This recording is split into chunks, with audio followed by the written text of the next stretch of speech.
Olá, pessoal. Boa noite, boa tarde, boa madrugada, bom dia. Não sei que hora você está assistindo isso. Vamos lá, a análise de prova do TJ, analista administrativo, prova tipo 1. Na minha parte da matéria caíram 6 questões que a gente vai ver agora na sequência. Vamos lá. Primeiro, questão 47, questão de ferramentas da qualidade. Bem tranquila, acredito que tu tenha ido bem. Vamos lá. Carlos foi recentemente admitido em um órgão público que presta atendimento diretamente ao cidadão. O órgão vem recebendo um número crescente de reclamações relativas à falta de cortesia no atendimento ao público. O gerente do órgão quer planejar possíveis ações para a melhoria da qualidade no serviço e incumbiu Carlos das seguintes tarefas. Vamos lá. Grava a primeira tarefa, né? Grifa ali na tua prova. Coletar dados sobre a ocorrência. A gente tem uma ferramenta particular para isso. É a primeira delas, que é a folha de verificação. Então, a gente tem ali na alternativa A e D, folha de verificação. Histograma, carta de controle, não tem nada a ver. Depois, após coletar os dados, identificar se há correlação. Lembra o gráfico de dispersão ou de correlação, que está nas alternativas E e A. Portanto, aqui só pode ser a alternativa A. Coloquei aqui o resumão lá do aulão, ó. Tem folha de verificação, histograma, o que mais que ele tinha colocado? Pareto, Ishikawa, carta de controle, né? Tá tudo aqui para você dar uma relembrada, dar um pause, bate um print, né, para dar uma relembrada nisso. Segunda questão foi a questão de número 48. Essa questão pegada. A FGV gosta bastante do EVA, né, do Earned Value Analysis. Só que essa questão eu achei bastante pesada, porque ele pede várias coisas aqui ao longo da questão. Não pede uma e as alternativas diferindo, né? Então é uma questão bastante trabalhosa. Mas vamos lá. Pedro contratou a realização de obras de reforma na organização em que trabalha, a um custo de R$ 630 mil. Grava isso. Isso é o teu orçamento total, ou BAC, Budget at Completion. E prazo, ou orçamento no término, né? E prazo de execução de 6 meses. Ao final do terceiro mês, ele faz a análise, né? Pedro analisou a situação do projeto com o EVA. A situação foi a seguinte: o Planned Value, o que eu planejei, né? 315 mil. O que eu realmente gastei, Actual Cost, 350 mil. E o Earned Value, o que de fato eu entreguei, o que de fato eu agreguei ao projeto, 280 mil. Com base na técnica EVA, é correto afirmar o quê? Vamos lá, eu destrinchei cada alternativa aqui para ficar mais fácil. E antes, ó, a tabela que está lá na tua apostila também, das siglas. É interessante, é importante você sempre saber a sigla em inglês também, né? Aqui, por exemplo, a questão trouxe em inglês, mas traduzindo depois.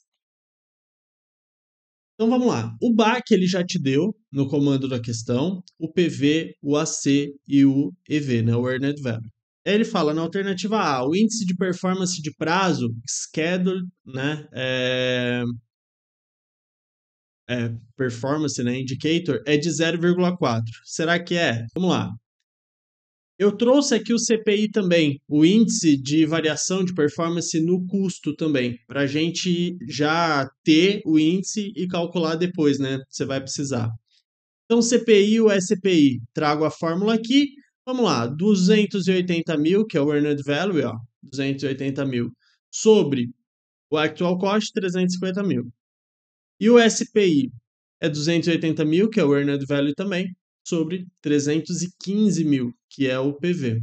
Isso vai me dar um CPI de 0,80, um SPI de 0,89. O que isso quer dizer?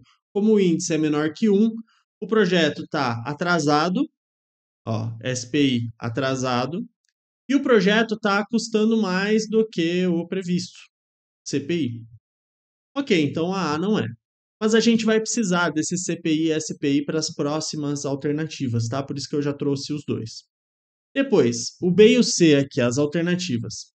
Se o restante do projeto for executado de acordo com o valor planejado, Planned Value, O orçamento na data de conclusão, nota o seguinte, a FGV cometeu um gafe aqui, tá? O orçamento na data de conclusão não é o BAC, tá? É o Estimative at Completion, né? O EAC.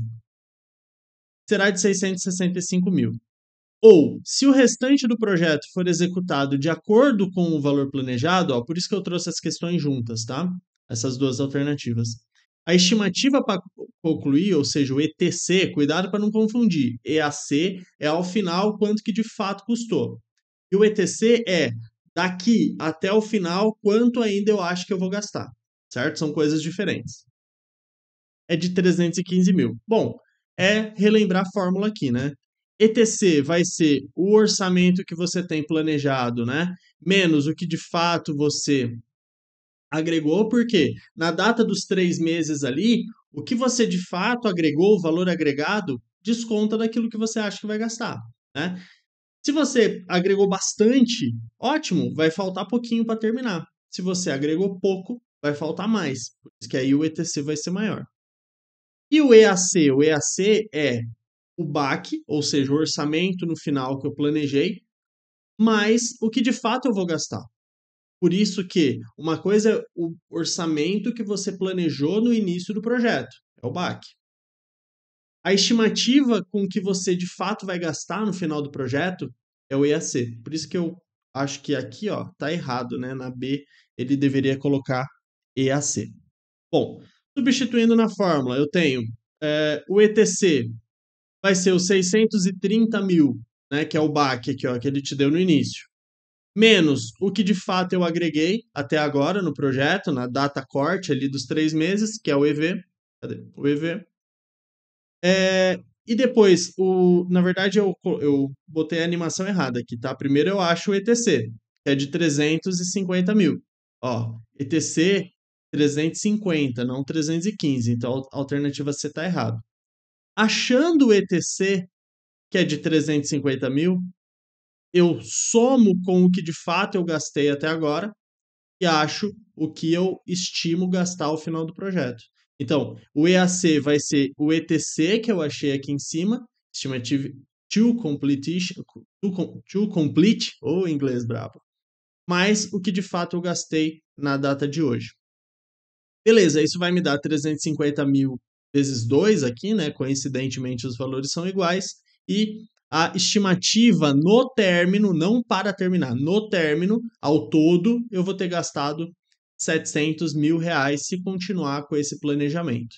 Ou seja, de 630, que era o meu planejamento inicial, como eu estava atrasado, tá gastando mais, no final eu vou ter gastado 700 mil reais e não 630. Beleza? Então a B e C não são. Agora a gente vai para a alternativa D. Se o restante do projeto for executado seguindo a tendência do índice de performance de custo, CPI, lembra que eu falei que a gente tinha que ter calculado, né?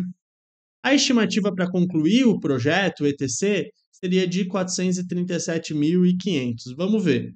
Ó, formulazinha é a mais chata que tem de guardar deles, né? Lembra que EVA basicamente é os índices ou variação.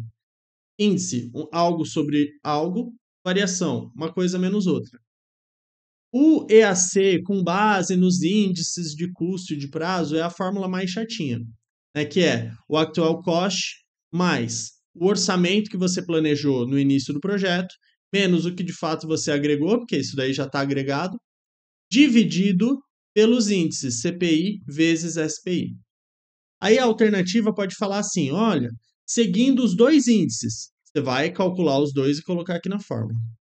Se ela falar seguindo só um dos índices, por exemplo aqui que é o CPI, você vai considerar o SPI 1. Por que 1? Porque é o neutro, né? Multiplicado por 1. Porque se você zerar aqui, a conta dá zero e aí não dá divisão por zero. Então você considera 1 aqui no caso. Mas eu trouxe a fórmula para a gente ficar revendo. Eu gosto de ir escrevendo a fórmula para a gente memorizar, porque você não esquece mesmo, né? Vamos lá. O EAC, então, ele perguntou o ETC, mas primeiro eu tenho que achar o EAC, né? Porque, com base no que eu gastei até agora e o que eu vou gastar até o final, a diferença vai ser o Estimate to Complete, que é o ETC. Então, o EAC vai ser o Actual Cost, 350 mil. Ó, coloquei aqui para a gente ir buscando, né? Mais o BAC, 630 mil. Menos o Earned Value, 280 mil. Dividido pelo índice, os dois não, ó, dividido só pelo CPI. Porque, ó, lembra, a gente calculou, vou voltar, o CPI 0,80. E o outro eu deixo unitário, né? O SPI, porque ele só está pedindo para seguir a tendência do CPI. Vamos supor que o prazo eu consigo resolver daqui para o final e vai ficar 1. Aí eu acho que o EAC vai ser, no final das contas, não, repetir aqui, vai ser 787.500, seguindo o índice do custo, né? De performance do custo. Beleza, mas não é isso que a questão pediu. A questão pediu o ETC. Lembra, o ETC vai ser tudo que eu tenho para gastar no final do projeto, que eu gastei no final do projeto, seguindo essa estimativa, menos o que eu já gastei, que é o actual cost. Já foi afundado esse custo, né? Custos afundados, já foram gastos. Então, o que falta para eu terminar vai ser o orçamento ao final, menos o que de fato eu já gastei. Isso vai me dar 437.500. Opa, o nosso gabarito. Beleza?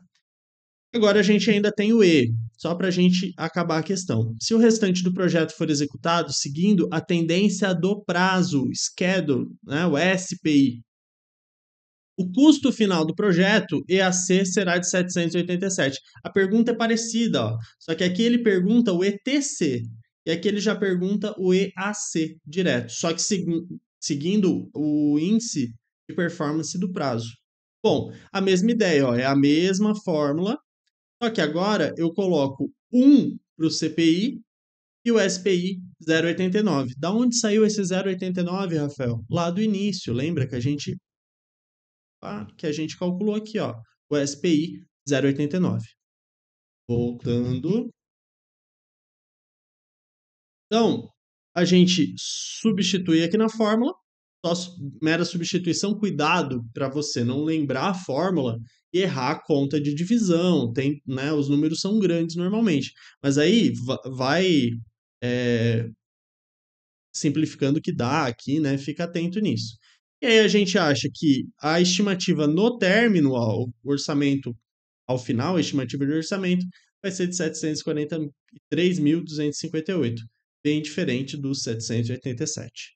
Fechou? Questão trabalhosa, questão que eu acho que tem que ser deixada por último ali, e uma questão em que cada alternativa ele perguntou de algo diferente, então é uma questão bastante trabalhosa. Bom, agora a gente vai para materiais. Questão 54. Dora é responsável pelo controle de estoque do escritório em que trabalha. No estoque do escritório constavam, em 1 de julho, 1º de junho, 50 unidades de determinado insumo a preço unitário de R$ 20. No dia 12, hoje inclusive, Dora registrou que entraram no estoque mais 100 unidades, a preço de R$ 25 a unidade. Em 25 de junho foi registrada a saída de 60 unidades, não havendo mais entradas ou saídas. Beleza, a questãozinha foi bem bacana, né? Só deu 2 entradas e 1 saída. Se perguntasse de novo entrada, de novo saída, ia complicar um pouquinho. Na situação descrita, em 30 de junho, ou seja, ao final disso daí, qual que era o saldo do estoque? Vamos lá, lembrar, né? PEPs, primeiro que entra, primeiro que sai. Eu vou sempre dar prioridade para aqueles estoques que estão há mais tempo. Não necessariamente de forma física, a forma física é mais o primeiro a vencer. Mas eu vou considerar o custo, o preço, né, o valor daquilo que antes entrou, né, que está ali há mais tempo. Beleza. O que a gente tem que fazer nessa questão? É organizar as ideias numa linha temporal. Só isso. Eu coloquei aqui numa tabelinha, lógico, não precisa fazer essa tabelinha bonitinha na prova, que é só para a gente fazer firula. 1º de junho já tinha, né? Eu vou colocar como entrou, mas já tinha 50 unidades a R$ 20 a unidade. Então, no acumulado, eu já tinha 50 unidades, num total de 1.000. Por que 1.000? Porque é 50 vezes preço unitário. No dia 12, entrou mais 100 unidades a 25. Ou seja, no saldo, eu tenho 150 unidades. Ó, 50 que já tinha mais 100. E um valor de 100 reais, desculpa, 100 unidades a 25 reais dá 2.500. Só que eu já tinha 1.000 no meu estoque. Então, o acumulado, ó, sempre o atual mais o anterior, é de 3.500. Entende? São valores diferentes. No dia 25, saiu 60 unidades. Agora, eu vou ter que pegar pelo PEPS, a questão está te pedindo PEPS. Eu vou ter que pegar do que primeiro entrou. Só que o que primeiro entrou só tem 50. Nesse caso, eu vou pegar 50, essa 50 a 20 reais, ou seja, essa daqui morre, e eu vou pegar mais 10 que faltam, que tinha aqui, ó, 100, eu vou pegar mais 10 a 25. Então são continhas separadas que eu vou ter que fazer, ó. 50 vezes 20 vai me dar R$ 1.000. Desculpa, 1.000? Não, 250. Oh, meu Deus. 2 vezes 5, 10. R$ 1.000. E no caso aqui do 25 a 10 unidades a 25, dá 250. Ok? Fazendo isso, eu vou tirar. Eu tinha 150, tirei 60, fiquei com 90 unidades em estoque. A banca poderia ter perguntado isso. Mais fácil. E eu vou ter que fazer a conta aqui, ó, tirando esses dois elementos aqui. Eu tinha R$ 3.500 em estoque. Saíram 250, fica 3.250. E saiu 1.000 aqui de cima, ou seja, 2.250. Como depois disso não teve mais nenhuma mutação, permaneceram as 90 unidades a 2.250 de acumulado. Portanto, nossa alternativa é a alternativa C de casa. Questão 55. Certa organização consome mensalmente, em média, 120 unidades de determinado insumo. O insumo é comprado de um fornecedor em lotes de 150 unidades. Nesse tipo de questão, vai anotando do lado os dados, né? Ao preço de R$ 8,00 a unidade. A organização adota sistema de reposição contínua para o estoque desse insumo e mantém um estoque de segurança de 40 unidades. O custo de pedido é de R$ 10,00. O custo de manutenção de estoque é de R$ 8,00 ao ano. Cuidado com esse ao ano. E o tempo de ressuprimento é de 9 dias. Tá vendo? Ó, ele dá o consumo ou a demanda em mês, um custo de armazenamento em ano e o tempo de ressuprimento em dias. Uma salada aqui, você vai ter que ajustar isso depois. Na situação descrita, é correto afirmar que considere o mês 30 dias. Cara, eu achei essa questão não difícil, mas bastante trabalhosa. Por quê? Ele pede estoque médio, ponto de pedido e lote econômico de compras. Não é uma questão só de um ponto, né, como foi a anterior do PEPS ali. Então, assim, a dependendo, se você começou de baixo para cima, você fez bastante conta. Vamos lá. Primeiro, estoque médio de 95 unidades. Será? Vamos lá. Fórmula. Estoque médio é o lote sobre 2 mais o estoque de segurança. Cuidado. O lote aqui é o lote que ele está dando no comando da questão. Não é o lote econômico. É o lote que ele já compra. Então, o estoque médio vai ser o 150, que é o lote que a organização já compra, né? Falar o nome de ninguém aqui. E aí eu vou ter que 150 sobre 2 dá 75, mais 40 dá 115 unidades de estoque médio. Então, na média no ano, o teu estoque, se todo dia você for olhar o estoque e no final do ano dividir por 360, essa é a ideia. Na média, vão ter 115 unidades no teu estoque. Não 95. B, o ponto de pedido é de 76 unidades. Lembra, ponto de pedido é a demanda ou consumo vezes o tempo de ressuprimento mais o estoque de segurança. Tá, cuidado, teu tempo de ressuprimento lá está em dias e o consumo ou demanda em meses. Então, 120 era a tua demanda média, teu consumo mensal. Tempo de ressuprimento, 9 dias. Só que como um mês tem 30 dias, né? Se não lembrar, faz a regra de 3, né? Mas coloquei aqui direto, ó, e não divide. Bota aqui em fração, porque você vai conseguir simplificar aqui, ó. 120 com 30, corta, fica 4 aqui, né? Então, ó, 4 vezes 9 mais 40. Fica mais fácil do que você ficar fazendo conta com decimal. Logo, teu ponto de pedido vai ser 76 unidades, é o nosso gabarito.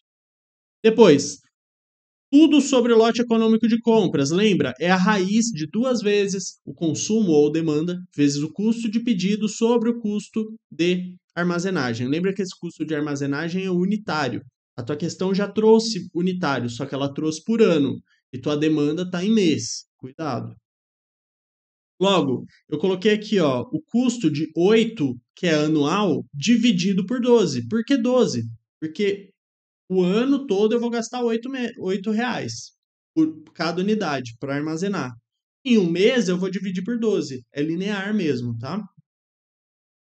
Daí eu passo esse 12 aqui, ó, que está dividindo no numerador, passo multiplicando ali para cima, né? Então fica 2 vezes 120, que é a nossa demanda, vezes 10, que é o teu custo de pedido, vezes 12. Esse 12 saiu daqui de baixo, ó, dividido por 8, que é o teu custo unitário. Isso dá a raiz de 3.600, lote econômico de 60. Ah, Rafael, não lembro como fatora. Vai lá falar com o André. Mas, né, fatorar tem que lembrar os números primos aqui. Beleza. Fatorei, achei um lote econômico de 60, ó, não é 48 unidades. Se o teu lote econômico é de 60 unidades e a organização consome por ano, porque ele quer aqui ó, agora ao ano, né? Ó, por ano, eu vou consumir quantos? A demanda mensal vezes 12. Então, 120 vezes 12 dá 1.440. 1.440 é o quanto que eu consumo na minha organização. Se eu comprar em lotes de 60 unidades, eu vou precisar um número de pedidos ao ano de 24 pedidos. O que é 24? 24 vezes 60 é igual a 1.440, que é o que eu consumo. Se eu gasto, desculpa, se eu faço 24 pedidos por ano, 24 por ano, se eu dividir por 12 meses, dá 2 pedidos por mês. Mas eu não chego e faço no mesmo dia 2 pedidos. Isso quer dizer o quê? A cada 15 dias ou a cada metade de um mês, eu faço um pedido. Então é um pedido a cada 15 dias, para no final do ano eu ter 24 pedidos. Entendeu? Por quê? Ele me considera a demanda aqui, o consumo linear. Então, um pedido a cada 15 dias, não é 12. São 24 pedidos por ano, não é 20. E são 60 unidades no lote econômico, não é 48. Fechou? Se você tivesse começado de baixo para cima, enfim, dariam muito mais contas, né? Mas espero que você tenha ido bem nessa. 56, mais uma de materiais. A supervisão do almoxarifado de uma organização pública vem controlando os níveis de estoque visando a redução do volume de compras. Ó, redução de compras, lembre, estoque é custo. Com o objetivo de evitar aumento nas quantidades pedidas e maior necessidade de recursos financeiros. Ou seja, eu compro menos para ter menos estoque e gastar menos, né? Aquele custo de oportunidade. Ou seja, considera-se que há melhor uso de recursos de custeio ao se trabalhar com lotes pequenos, que geram redução do nível de estoque, apesar do acréscimo do número de pedidos e da redução do intervalo entre esses pedidos. Lembra, eu aumento o giro do estoque. Várias comprinhas, mas não vai ficando parado ali o meu material. Essa nova forma de gestão não é tão nova assim, tá, gente? Do setor pauta-se principalmente na garantia do princípio de qual o princípio da administração pública. Aqui, o único que você poderia ficar em dúvida seria o da competitividade. Mas não, lembra, a gente busca na administração de materiais a eficiência o tempo todo. Até coloquei aqui o primeiro slide de materiais, segundo slide da aula. Lembra? Material é um recurso. E se é um recurso, eu tenho que ser eficiente. Eu não posso ter recurso ocioso. Né? Essa é a ideia. Então, a maximização do uso de recurso. Não a maximização da compra do recurso, assim do uso. Usar até a última gota. Certo? E para fechar, uma questão que eu fiquei um pouco chateado, porque em aula eu ainda falei para vocês: olha, eu acho que não cai. Porque toda vez que caiu gestão ágil, a FGV deixou claro no edital que haveria metodologia ágil. Mas eu achei uma questão tranquila. Se você assistiu a aula extra que eu coloquei ali, você matou essa questão. Vamos lá, uma organização pública utiliza a metodologia Scrum para implementar um projeto estratégico. Para tal, considera-se fundamental a criação de uma lista ordenada, grifa isso, é o comando da tua questão, incompleta e dinâmica de itens que representam o que ele acredita que será produzido. Ou seja, o que o projeto vai entregar. Lembra, o que o projeto entrega? O produto. O que esse produto vai ter? A lista de tudo que eu quero que ele tenha. Isso que ele está perguntando. Por que incompleta e dinâmica? Lembra, o mundo muda, o projeto vai mudar, os requisitos mudam. E aqui a mudança é bem-vinda. Eu não estou pensando no custo de mudança que aumenta exponencialmente no final. Entendeu? Essa lista será frequentemente modificada com adição, subtração, alteração e reordenamento de seus itens. Nessa metodologia, essa lista é denominada o quê? Aqui ele só me deu um artefato, né? Que é o Product Backlog. Lembra? Backlog do produto, ou seja, a lista de tudo que o meu produto vai entregar. Essa questão ela poderia ter sido bem mais difícil colocando Sprint Backlog. Lembra que a partir da Product Backlog, a cada nova sprint, início de uma sprint, eu tenho o Sprint Backlog. E aí eu puxo do produto backlog, não, backlog do produto, o que eu vou fazer naquele sprint. Daily Scrum é evento, sprint é evento, time box é o tempo, esse container de tempo, essa janela de tempo fixa do Scrum, que é o sprint, e histórias do usuário. São os requisitos coletados do cliente. Só que não colocados de forma objetiva ainda. Histórias do usuário são aquelas dores, aquela coisa mais psicológica, sabe? Mais qualitativa. Enfim, eu transformo essas histórias de usuário no produto backlog depois. Trouxe aqui para a gente só relembrar, ó. O que está em amarelinho são os eventos. Então, eu tenho no início de uma sprint, eu tenho a reunião, né? Sprint planning. Depois eu tenho a sprint. Na verdade, assim, ó, tudo isso daqui é sprint, tá? A cada 2 a 4 semanas eu tenho essa sprint. Então, a reunião de início de planejamento da sprint, a reunião diária, o Daily Scrum ou Stand-Up Meeting. Ao final da sprint, eu tenho a sprint review com todo mundo, inclusive o cliente, para mostrar o incremento. E depois, só com a equipe, né, o time Scrum, eu tenho a retrospectiva para ver lições aprendidas, o que a gente pode melhorar no próximo. Depois do amarelinho, eu tenho aqui os verdinhos, que são os artefatos. Artefatos tangíveis, físico. Backlog do produto, que é algo que a gente viu agora, que é a partir dessa ideia, visão do cliente externo, né, desses stakeholders externos, o dono do produto, ou seja, o Product Owner, que é da equipe Scrum, vai traduzir tudo isso numa lista ordenada de coisas para fazer. E é mutável, é propositalmente incompleta. Por quê? Porque a gente não tem a ideia do todo ainda, e mesmo que tivesse, o mundo pode mudar. Beleza. Esse backlog do produto, a cada reunião da sprint, vai ser puxados os itens que a gente quer trabalhar naquela sprint e se forma o backlog da sprint, ou sprint backlog.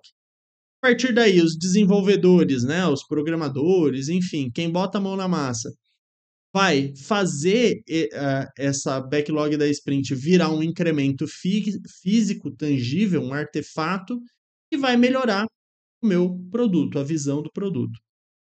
Essa sprint tem time box fixo, 2 a 4 semanas, e todo dia vai ter a reunião da Daily Scrum ou Stand-Up Meeting, aquelas 15 minutinhos só para dar uma alinhada. E aí as pessoinhas aqui, ó, são o time Scrum, né? Stakeholders não faz parte do time Scrum. Quem faz parte? O Product Owner, que é o cara que vai representar os clientes naquele projeto. O Scrum Master, que é o cara que vai reger as regras aqui do Scrum. E os desenvolvedores, quem vai botar a mão na massa. Beleza? Tem uma visão geral aí do Scrum em 5 minutos aí, sei lá. Beleza? Bom, me coloco à disposição se você discordar de alguma explicação, tiver dúvida, seguir com dúvida, precisar de ajuda, enfim, me coloco à disposição aí nas redes sociais e uma frasezinha aí para a gente se motivar no final dessa semana, que comece fazendo o que é necessário, depois o que é possível, e de repente você está fazendo o impossível. Grande São Francisco de Assis. Beleza, pessoal? Me coloco à disposição. Tamo junto aí. Um abraço. Tchau.